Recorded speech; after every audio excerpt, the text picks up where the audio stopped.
Today, we're diving into a powerful case study on leadership and, well, the catastrophic consequences of getting it wrong.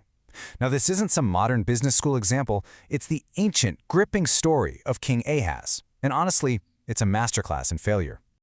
It's a question that echoes through history, right? But the story of King Ahaz of Judah gives us a stark, dramatic answer that feels just as relevant now as it was thousands of years ago. Okay, let's get into this.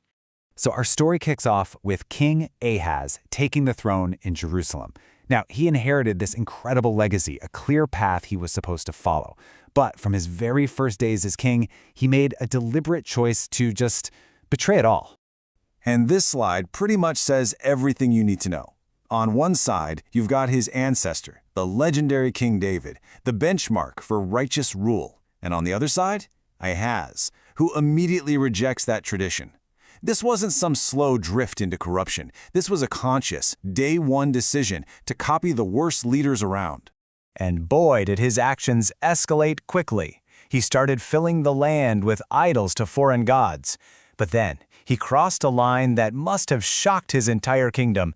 He sacrificed his own children in fire. I mean, this was considered the ultimate abomination, a complete and horrifying betrayal of his people. So what was the result of this radical shift in leadership? Well, the consequences weren't abstract or far off. They were swift, they were military, and they were absolutely devastating for his kingdom. The source text here is so blunt here. It says his actions led directly to his enemies just overwhelming him. First, the Arameans defeated his army and dragged away a bunch of prisoners. But that was just the opening act of the disaster. He was then delivered into the hands of the king of Israel, who inflicted an even greater catastrophe. Just think about that number for a second. 120,000 soldiers wiped out in a single day. This wasn't just a defeat, it was a slaughter.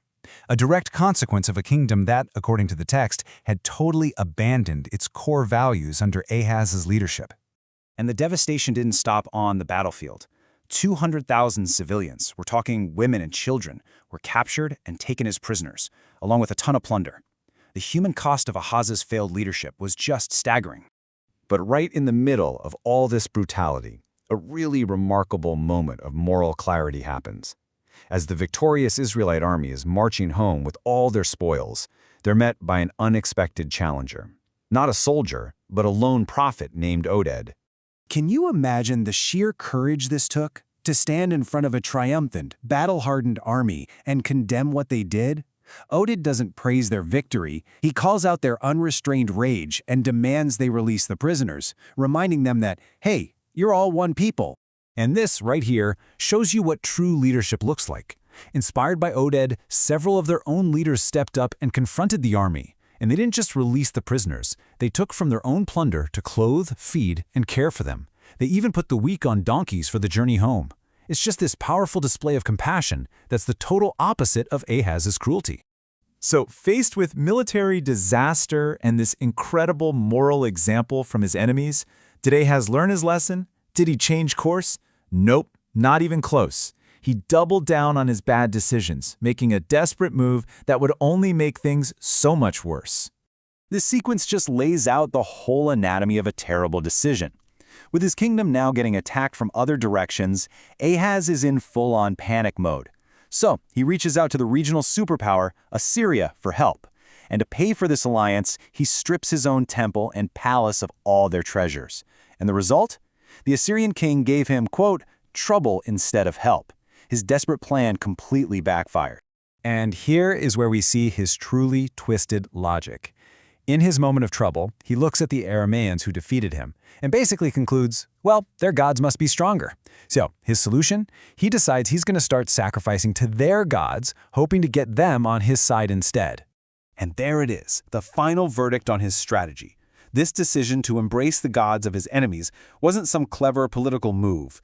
It was the final nail in the coffin for him and his entire kingdom.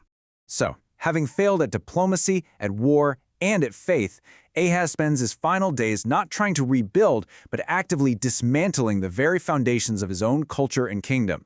He goes on this systematic campaign of cultural destruction.